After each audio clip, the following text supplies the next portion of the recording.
Ya está. Ahí está. ¿Ya? Ya. Ok. Bueno, entonces, recapitulando al fin, que nada más va la primera, ¿no? Los sacramentos son signos externos y visibles de una gracia interna y espiritual dados por Cristo como medios seguros y eficaces de que por medio de los cuales recibimos esa gracia. Y decíamos que es la gracia. Bueno, ninguno de nosotros merece la gracia. Dios, por su bondad, por su misericordia, nos la concede.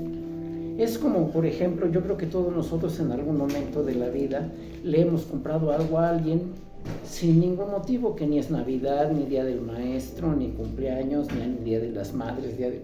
Todos nosotros en algún momento dado hemos regalado algo. ¿Por qué? Porque nos nace. Porque nos nace, simple y sencillamente, ¿no? Bueno, entonces lo mismo Dios, porque le nace, porque Él quiere, nos da su gracia. No podemos hacer nada para ganarla. Eso depende de la gracia de Dios. Y Dios quiere que todos estemos en gracia. ¿Sí? Pero ¿qué pasa? Dice, por medio de la gracia, Dios perdona nuestros pecados. Es lo primero que sucede. Al momento que la sea bautizada, va a ser perdonada de sus pecados.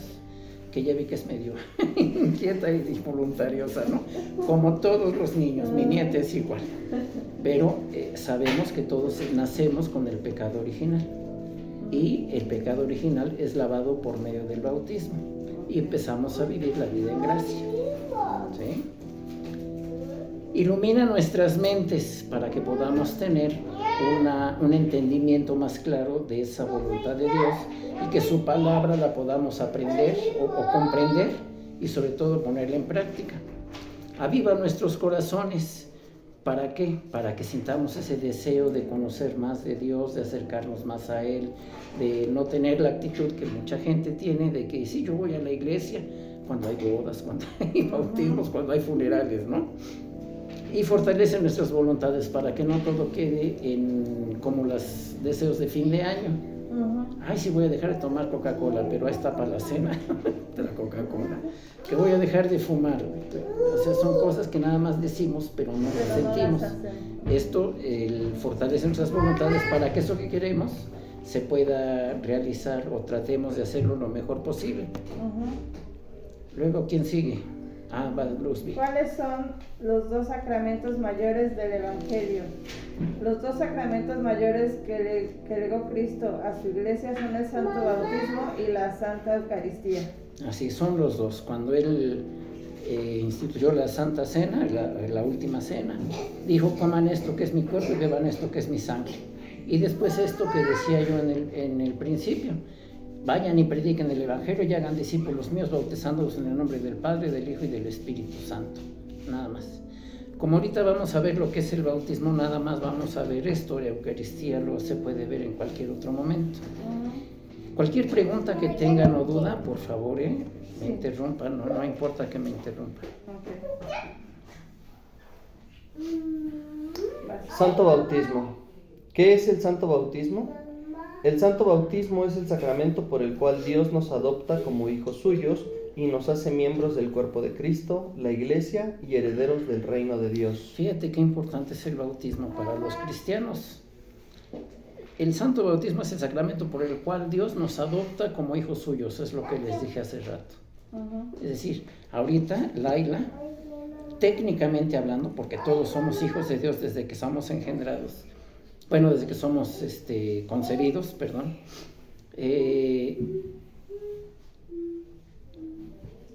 Dios somos criaturas de Dios. Una vez que somos bautizados, somos adoptados como hijos. Y como hijos ya tenemos, no quiero decir el derecho, porque en estas cosas no hay derecho, pero tenemos la posibilidad de alcanzar la vida eterna. Por eso es importante el bautismo. Por eso si creemos que Jesús resucitó, venció a la muerte física la vamos a tener de todos modos, pero venció a la muerte espiritual. Cuando nosotros somos bautizados, nacemos a esa vida eterna, nacemos a la vida espiritual. Y nos hace miembros del cuerpo de Cristo, que es la Iglesia.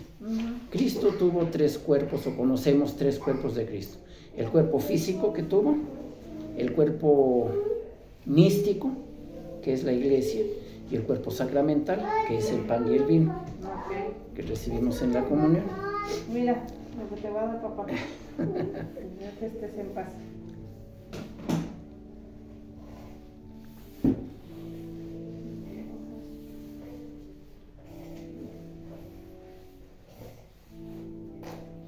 Toma, Laila. Ya, siéntate ahí, ya quietecita. Por favor. Bueno, entonces nos hace herederos del reino de Dios. Eso nos da la seguridad de que el día que nos vayamos a morir, que todo nos toca, tenemos la esperanza de la vida eterna, porque ya estamos bautizados. ¿Quién sigue? ¿Cuál es el signo externo y visible en el bautismo? El signo externo y visible en el bautismo es el agua, en la cual la persona es bautizada en el nombre del Padre, el Hijo y el Espíritu Santo. Ok, dijimos que los sacramentos son signos externos. ¿Cuál es el elemento material o el signo externo que usamos en el bautismo? Pues es el agua, como dice aquí. ¿Por qué bautizamos con agua y no bautizamos con perfume o con loción o con rosas o qué sé yo? Pues porque a Dios lo bautizaron con el ¿No? Porque el agua purifica. El agua es símbolo de limpieza y es símbolo de vida.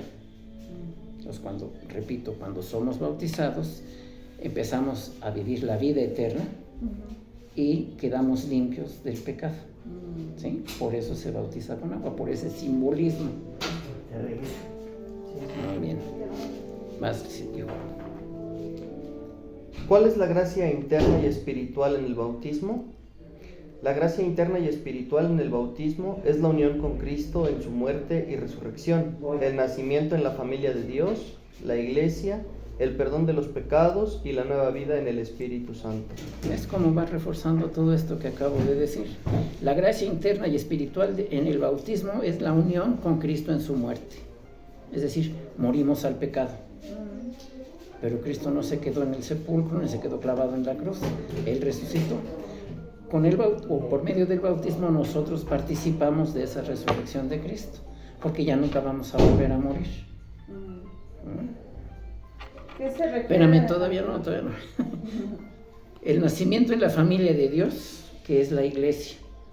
No la parroquia de San Jorge, la iglesia universal, toda la iglesia cristiana, sin importar si es la iglesia católica, romana, ortodoxa, anglicana, luterana, bla, bla, bla, bla, bla, ¿no? Somos parte de la familia de Dios. Recibimos el perdón de los pecados, como dije aquí hace rato, y empezamos a vivir la nueva vida en el Espíritu. La vida eterna, es decir, cuando Laila sea bautizada, su nombre va a ser escrito en el libro de la vida de Dios con letra de oro, para que ya nadie la arrebate de ahí. Ahora sí. ¿Qué se requiere de nosotros en el bautismo? Se requiere que renunciemos a Satanás, nos arrepintamos de nuestros pecados y aceptemos a Jesús como nuestro Señor y Salvador. Tan fácil como eso, renunciar a Satanás. Ninguno de nosotros es adorador de la Santa Muerte, ni hacemos ritos satánicos, ni nada de eso. Pero Satanás es muy astuto y nos va envolviendo en cosas que van en contra de la voluntad de Dios. Y el chiste es que tratemos de rechazar esas actitudes, esas enseñanzas, eso que nos envuelve y volvernos a la voluntad de Dios, ¿no? Entonces, por eso se requiere que renunciemos a Satanás en primer lugar, que nos arrepintamos de nuestros pecados. ¿Se acuerdan de la película del Padrino? ¿Sí la vieron? Bueno, pues es un mafioso en Estados Unidos que, pues como mafioso, se le atraviesa a alguien y lo mata. Alguien le estorba y lo mata, o lo manda a matar, ¿no? Y en una de las escenas, el padrino es padrino de su sobrino que va a ser bautizado. Y entonces el padre le dice, ¿no? ¿Renuncias a Satanás? Sí, renuncio. Y cambian la escena y están asesinando a sus enemigos porque los mandó a asesinar, ¿no? Entonces nada más es de dientes para afuera. No, tiene que ser algo consciente, algo de decir, Satanás me va a estar atacando, pero yo voy a tratar de resistirlo si me apego y me hago uno con el Señor, ¿no? Espérame, todavía no. Nos arrepintamos de nuestros pecados. En primer lugar, que aceptemos que somos pecadores. ¿Cuáles son nuestros pecados? Mucha gente dice, pues yo no mato, yo no robo, yo no violo, yo no cometo adulterio. Pues, ¿qué pecados puedo tener? Pues el primer pecado es no reconocer que somos pecadores.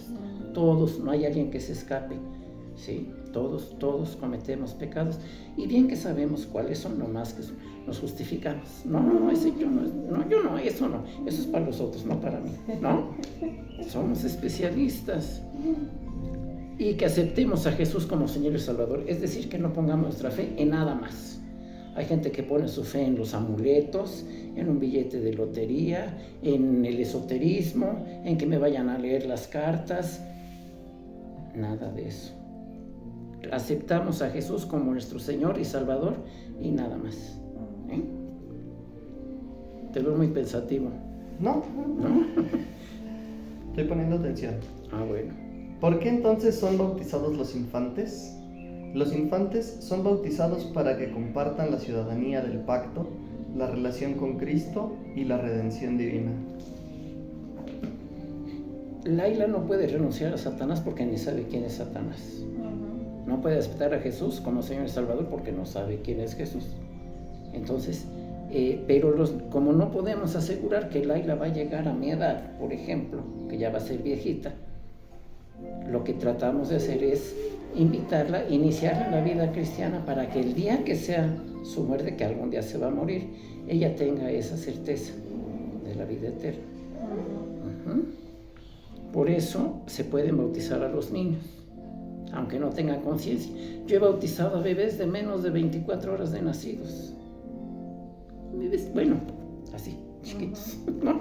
De 40 centímetros y le pongo la mano aquí y le llega hasta el ombligo, pero bueno. ¿No? Ahora ¿Cómo sí. se hacen y cumplen las promesas hechas en nombre de los infantes? Las promesas son hechas en nombre de los infantes por los padres y padrinos, quienes garantizan que estos crecerán dentro de la iglesia para conocer a Cristo y poderle seguir. Exacto. ¿Cómo entonces se van a cumplir ellos esas promesas? Pues de acuerdo a la enseñanza que ustedes le den. Si un niño ve que en su casa hay respeto, hay amor, ¿cómo va a crecer? ¿Cómo va a tratar a sus semejantes? Con respeto y con amor. Pero si un niño ve que en su casa hay groserías, hay golpes, hay falta de respeto, ¿cómo va a crecer ese niño? ¿Cuál va a ser su posición cuando sea adulto? Lo mismo, ¿verdad? Entonces, por eso aquí decimos que las promesas son hechas en nombre de los infantes por los padres y padrinos, en este caso ustedes dos, tu mamá y tu hermana. Quienes garantizan, fíjense bien, garantizan que estos, los niños, crecerán dentro de la iglesia, dentro de las enseñanzas de la iglesia, para conocer a Cristo y poderle seguir. ¿Cómo pueden enseñarle a Laila que existe Cristo? Pues cuando ustedes hacen oración, invítenla también a que ella haga oración. Cuando ustedes van a comer, pues den gracias a Dios, invítenla a que ella también dé gracias a Dios. Y todo ese tipo de cositas que aparentemente para la gente son mocherías, pero son necesarias sobre todo para que los niños vayan comprendiendo. A un niño no te puedes ponerle a leer la Biblia porque se va a fastidiar, pero en serio, ¿no? Pero hay un programa de caricaturas que está muy bien hecho, se llama Superlibro y lo pueden encontrar en YouTube. Y Superlibro son las aventuras de unos niños que se trasladan por el tiempo a donde hay historias bíblicas. Con Sansón, con Daniel en el foso de los leones, la crucifixión de Cristo, con San Pablo, todo eso, ¿no? Son como 20 capítulos, 30 capítulos desde la creación. Entonces los niños a través de las caricaturas, que es lo que les llama la atención, pueden empezar a comprender un poquito que existe Dios, que existe el diablo, que los ángeles son buenos, etcétera, ¿no? Y siempre llevan un mensaje de que seas respetuoso con tus padres, etcétera. Está muy bonito, sea Superlibro. Superlibro, búsquenlo así. Ok. Ahora la página 754.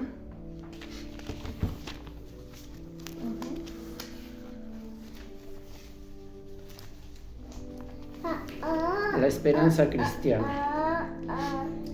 ¿Qué es la esperanza cristiana? ¿Qué es la esperanza cristiana?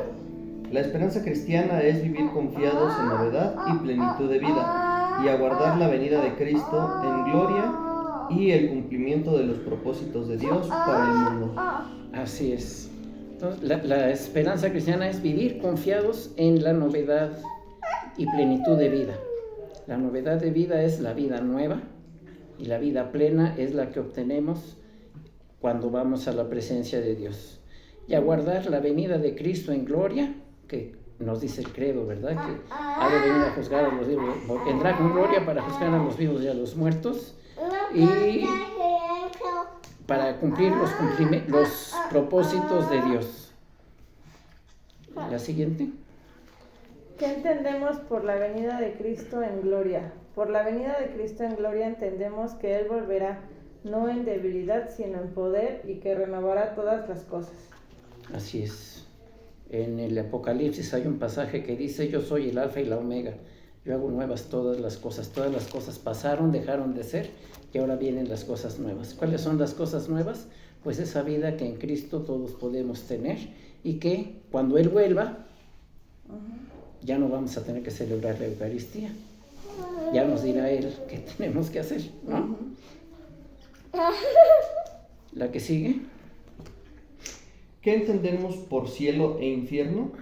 Por cielo entendemos la vida eterna en nuestro gozo con Dios. Por infierno entendemos la muerte eterna en nuestro rechazo de Dios. Hay gente que dice, inclusive clérigos, que me han dicho: yo no creo en el diablo, yo no creo que existe el diablo. Y no, sí existe. No es un ser físico, obviamente, pero toda la maldad que hay en el mundo y que vemos cada día hay más maldad, es porque nos hemos alejado de Dios, la humanidad completa. Entonces, eso es, el infierno es, yo no quiero saber nada de Dios, punto. No sé si sepas, sobre todo tú, que yo fui ateo un tiempo. Cuando murió mi mamá, yo estaba muy enojado con Dios y decía que cómo permitía que una persona que no le había hecho daño a nadie sufriera tanto con el cáncer que le dio, y sobre todo que se fuera a morir.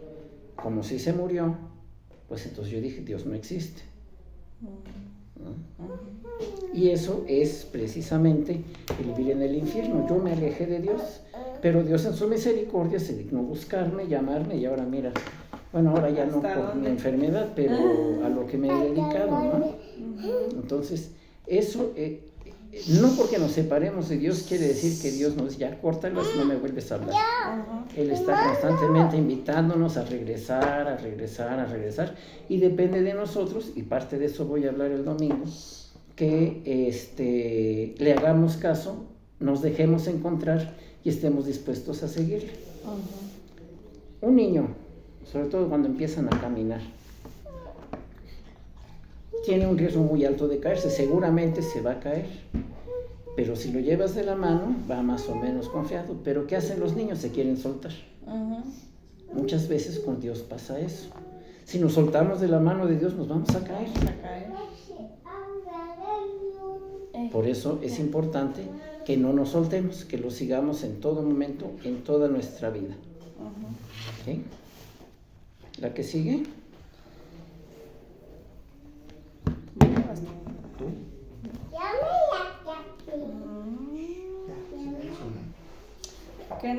¿Por qué oramos por los difuntos? ¿Por qué oramos por los difuntos? Oramos por los difuntos porque les seguimos amando y porque confiamos que en la presencia de Dios aquellos que han querido servirle crecerán en su amor hasta contemplarle tal y como es. Así es. No porque... Toño, ¿cuántos años tiene de muerto? 18. No porque ya tenga tantos años, ya lo dejaste de querer. A tu abuelito, no porque tenga 2 años, 1 año, tampoco has dejado de querer. Y así nos pasa. Tu mamá, aunque esté lejos, la sigues amando, a tu hermano lo sigues queriendo, ¿sí? Pues lo mismo pasa, por eso oramos por los difuntos, porque ya sabemos que no los podemos ver, pero creemos que están vivos en la presencia de Dios, porque fueron bautizados. ¿Sí? La que sigue. ¿Qué entendemos por juicio final? Entendemos que Cristo vendrá en gloria para juzgar a vivos y muertos. Es muy común entre prácticamente toda la gente, cuando uno muere, ya está con Dios. ¿Sí? No sabemos. Creemos que Dios los va a aceptar en su reino por amor, por la gracia. ¿Sí? Pero no sabemos. Y la Escritura nos dice que algún día Jesús va a venir para juzgar a los vivos y a los muertos. ¿Cuándo? Cuando Él decida. Mientras, ¿qué pasa con los muertos? En nuestra iglesia no creemos en el purgatorio, porque en el purgatorio supuestamente la gente va a purgar las penas que no pudo purgar mientras vivía en este mundo. Pero entonces quiere decir que el sacrificio de Cristo no fue perfecto, porque yo no puedo hacer nada por limpiar mis pecados. Yo me puedo arrepentir, pero el que me perdona es Dios. En el purgatorio yo no puedo ir a quemar mis culpas. ¿Sí? Entonces, cuando morimos, vamos a ese lugar que algunos llaman el Sheol, que en la tradición judía se llama el Sheol, que es el lugar de los muertos. Y vamos a resucitar cuando Cristo venga nuevamente. ¿Qué entendemos por la resurrección del cuerpo? Entendemos que Dios nos resucitará de la muerte en la plenitud de nuestro ser para que vivamos con Cristo en la comunión de los santos. Obviamente nuestro cuerpo se va a degradar, ahora que están de moda las incineraciones, porque ya no cabemos en los panteones, ¿no? Entonces, obviamente ya el cuerpo no va a estar, pero el Señor nos va a resucitar. Aquí nos dice, para que vivamos con Cristo en la comunión de los santos. Muertos, cuando la Escritura habla de muertos, se refiere a los muertos espirituales, no los muertos físicos. Jesús vendrá a juzgar a los vivos y a los muertos. No quiere decir lo que todos estemos caminando y haciendo travesuras por acá y los que ya no, sino que aunque hayan estado muertos desde hace muchos años, son personas que están vivas si vivieron conforme a las enseñanzas de Dios, están vivas para Dios. Sí, no es que hayan fantasmas por ahí flotando ni nada de eso, ¿no? Y vamos a vivir con Cristo en la comunión de los santos. La que sigue. ¿Qué es la comunión de los santos? La comunión de los santos es toda la familia de Dios, vivos y muertos, los que amamos y los que ofendemos, unidos en Cristo por los sacramentos, la oración y la alabanza. En pocas palabras podemos decir que la comunión de los santos es todas aquellas personas. Ya, siéntate ahí, por favor. No nos dejas oír nada. Ya. Siéntate. Bueno, todas esas personas que ya han ido a la presencia de Dios y que, así como nosotros le pedimos a Dios por ellos porque los hemos seguido amando, ellos también le piden a Dios por nosotros, porque nos siguen amando. ¿Me callas? Sí, pero ya silencio. ¿Sí? ¿Vas a estar en silencio? No. Entonces no. Chaparro. No quiero estar en silencio. Entonces, ¿qué entendemos por vida eterna? Por vida eterna entendemos una nueva existencia en la que somos unidos con todo el pueblo de Dios en el gozo de conocer y amar plenamente a Dios y unos a otros. Eso es la vida eterna. Entendemos una nueva existencia en la que somos unidos con todo el pueblo de Dios en gozo de conocer y amar plenamente a Dios. La vida eterna nos dice la Escritura, donde no hay llanto, ni dolor, ni tristeza, solamente vida eterna. Ya no los molestará el sol, ya no sentirán hambre, ya no sentirán sed, bla, bla, bla. Sino es esto. No me hagas. Quiero que recuerden el momento más feliz que hayan pasado en su vida. El nacimiento de mi hija. El nacimiento de Laila. Bueno, ok. Pues con ese gozo será vivir eternamente. Y si recuerdan el momento más desagradable de su vida,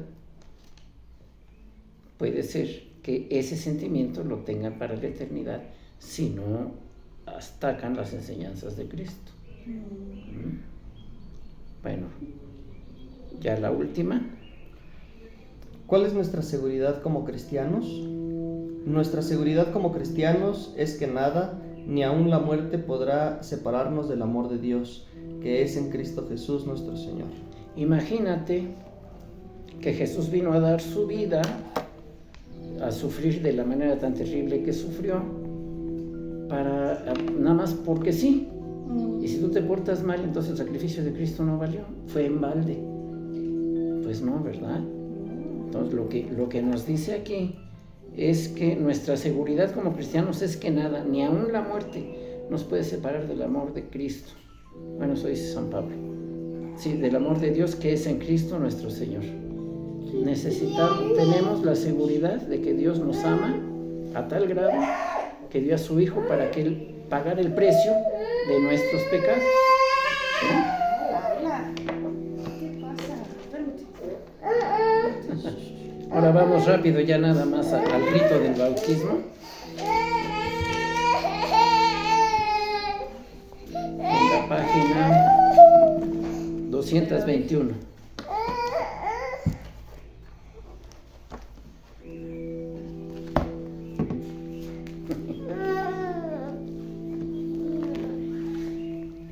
Va a ser la Eucaristía normal como siempre, entramos cantando, las lecturas, el sermón. Después del sermón, en lugar del credo, que es lo que se reza normalmente, va a ser el rito del bautismo. ¿Sí? Yo voy a decir que la candidata al bautismo sea presentada ahora. Y ustedes tienen que pasar con sus libritos abiertos, los tres, para ir contestando lo que aquí se dice. ¿Sí? Entonces ustedes van a decir... Bueno, yo digo que la candidata al bautismo sea presentada ahora. Ustedes van a decir esto: presento a Laila para que reciba el sacramento del bautismo. Como ella ya puede contestar, yo le voy a preguntar: ¿quiere ser bautizada? Tiene que decir que sí. Dices que sí, ¿eh? Te voy a preguntar: ¿quieres ser bautizada? Vas a decir sí. Luego tienes viene, que decir que sí. Luego ahí dile que diga que no para que diga que sí. Sí, más bien. Vienen aquí una serie de preguntas que es el compromiso de los padres y los padrinos. ¿Serás responsable de cuidar que esta niña que ahora presentas crezca en la fe y vida cristiana? Así lo haré con el auxilio de Dios. Pero no hay que decir, pues Dios no me ayuda, ¿no? Pues sí. que ponga de su parte. Exacto, pero él hace su parte si ustedes hacen la de ustedes. Ayudarás a este niño por medio de tus oraciones y testimonio, es lo que decía hace rato. Si Laila ve que ustedes hacen oración, que se respetan, que son amorosos, así va a crecer ella. Entonces también se le debe enseñar cómo actuar como cristianos. Ustedes son mucho de ayudar a la gente que pueden, y me consta. Ese tipo de cosas es ese, dar testimonio con las acciones de crecer hasta alcanzar la madurez de la vida. Y luego viene lo que acabamos de decir en el catecismo: renuncias a Satanás y a todas las fuerzas espirituales del mal que se rebelan contra Dios. Ustedes van a contestar las renuncias. Renuncias a los poderes malignos de este mundo que corrompen y destruyen a las criaturas de Dios. Los renuncio. Renuncias a todos los deseos pecaminosos que te apartan del amor de Dios. Los renuncio. Te entregas a Jesucristo y le aceptas como tu Salvador. Sí, me entrego y le acepto. Confías enteramente, fíjense lo que dice, enteramente en su gracia y amor. Sí, confío. Lo que decía hace rato, no andar, sí confío en Dios, pero por si acaso Dios no puede, voy a prender una velita roja, o qué sé yo, ¿no? Ese tipo de cosas. ¿Prometes seguirlo y obedecerlo como tu Señor? Sí, lo prometo. Y aquí ya vamos a invitar a todas las personas a que se unan a todos, y entonces viene aquí el pacto bautismal, que es el credo, y se va en esta pregunta. Yo pregunto: ¿crees en Dios Padre? Y todos van a contestar esto, toda la congregación, nada más ustedes. Luego: ¿crees en Jesucristo el Hijo de Dios? Y van a contestar todo esto. ¿Crees en Dios el Espíritu Santo? Y van a contestar todo eso. Y ya después yo sigo aquí. Continuarás en la enseñanza en comunión de los apóstoles, en la fracción del pan y en las oraciones, y ustedes van a contestar como dice ahí. Perseverarás en resistir al mal, fíjense bien, y cuando caigas en pecado te arrepentirás y te volverás al Señor. Fíjate que no dice si llegas a caer en pecado, dice cuando caigas, es decir, es una seguridad de que vamos a caer en pecado. Pero si nos arrepentimos y nos volvemos al Señor, entonces tenemos ese perdón. La que sigue también es muy importante. Proclamarás por medio de la palabra y el ejemplo las buenas nuevas de Dios en Cristo. Y si se fijan, buenas nuevas están con mayúsculas. ¿Qué quiere decir buena nueva? ¿O qué quiere decir? Bueno, el Evangelio quiere decir la buena noticia, la buena nueva. En otras palabras, podríamos decir, proclamarás por medio de la palabra y el ejemplo el Evangelio de Dios en Cristo. Buscarás y servirás a Cristo en todas las personas, amando a tu prójimo como a ti mismo. Esto es muy difícil a veces, pero pues si anteponemos a Cristo se puede ayudar mejor a entender eso. Lucharás por la justicia y la paz entre todos los pueblos. Pues no tenemos esa capacidad, ¿no? Pero hasta donde nosotros podamos. Si vemos que una familia está en conflicto y son cercanos nuestros, pues tratas a lo mejor de poner solución a ese conflicto o asesorar, ayudar, apoyar para que esos conflictos vayan superándose, ¿no? Y luego viene aquí la plegaria por los candidatos. Todo esto que acabo de hacer ahorita va a ser en el altar, ahí al pie del altar. Mientras se hace esta letanía, todos vamos a ir a la pila bautismal. Yo voy a ir adelante y ustedes atrás. Y voy a agarrar por el pasillo, dar vuelta donde está la pila y ahí paramos. Y ahí viene ya en sí lo que es el rito del bautismo. Todo esto fueron las promesas. El rito del bautismo empieza ahí, ya en la pila bautismal. ¿Sí? Y Ya no sé qué hice. una de las cosas, los ajuares para los bautismos vienen detenidas con alfileres y con no sé qué tantas cosas y es mucho trabajo quitarlas. El ajuar que te compran, la velita, la concha, el pañuelito. Entonces, por favor, ya lleguen con eso quitado. Para que cuando yo pida la vela, bueno, primero la conchita, luego la toalla y luego la vela. Porque me ha pasado que están ahí yo esperando a ver a qué hora pueden les otorgar la vela y ahí estamos matando el tiempo nada más, ¿no? Entonces que sea así y que de preferencia venga vestida con algo como el vestido de ahorita, no de blanco, desde su casa. ¿Por qué? Porque si decimos que por medio del bautismo somos limpiados y ya viene ella de blanco desde su casa, entonces ya no trae pecado desde su casa, ¿no? Lo que yo les pido a la gente es, bueno, como ya está más grandecita, ya no decir, la cambian aquí en la iglesia con un vestido blanco, pero le pueden poner una capita, un suéter, algo blanco, que simbolice que inmediatamente después del bautismo la niña ya quedó limpia, quedó purificada. ¿Sí? Ese es algo que yo hago, nadie más hace. No he visto que nadie más lo haga, pero es eso precisamente. Todo es simbolismo, todo es simbolismo. Cuando O sea, va a traer su vestidito normal. Ropón que ya teníamos desde antes de que naciera. Fíjate, Entonces, ese es el que pero no es completamente blanco. Es como marfil, como ivory. Entonces, mira, el ropón ya no le va a quedar. ¿Sí le queda? ¿Sí le queda? Todavía. Le queda como vestido ya. Ah, bueno. Entonces, lo que haremos es hacer una capa blanca para que en cuanto termine eso le ponemos la capa encima de ese vestido. ¿Qué va a pasar? Como el cirio pascual no puede estar en el bautisterio todavía porque es domingo de Pentecostés, tiene que estar ahí. Yo voy a ir con la velita, o vamos los 4 con la velita para prenderla. En ese trayecto le pueden poner la capita o el suétercito o algo así. Y entonces ya yo le entrego, prendo la vela con el cirio y ya les digo algo así como: recibe la luz de Cristo y asegúrate de tenerla encendida para que cuando vuelvas salgas a recibirle con todos sus santos. Y ya, les entrego la vela. Obviamente a ustedes o a la madrina, porque si no, pues va a ser tiradero de cera y demás. Una vez que ya estemos todos en la paz, ya la pueden apagar, porque luego de esto sigue la paz. ¿Sí? Entonces ya la pueden apagar para evitar algún accidente o cualquier cosa así, ¿no? ¿Preguntas, dudas? Pues todas, ya que estemos ahí. El próximo domingo irán saliendo. Seguramente que sí.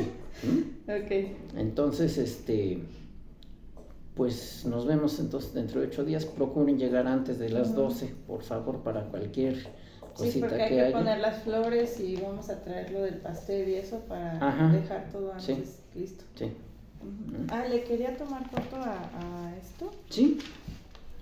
Pero pues todo el mundo va a tener su libro. No, pero para explicarle a Jimena ahorita Ah, todo esto, porque ok. ella va a estar con nosotros y no va a saber qué onda, entonces para explicar. Sí.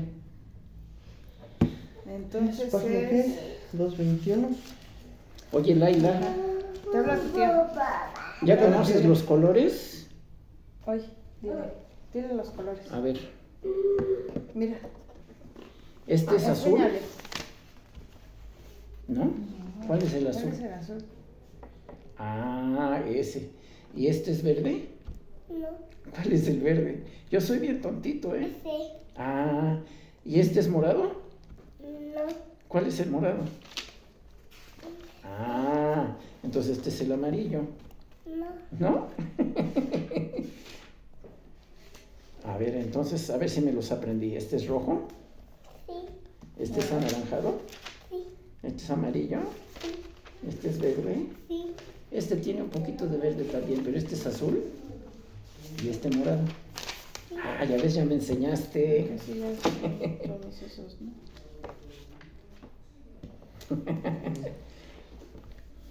Muy bien. Pues muchísimas gracias. Nos vemos el domingo.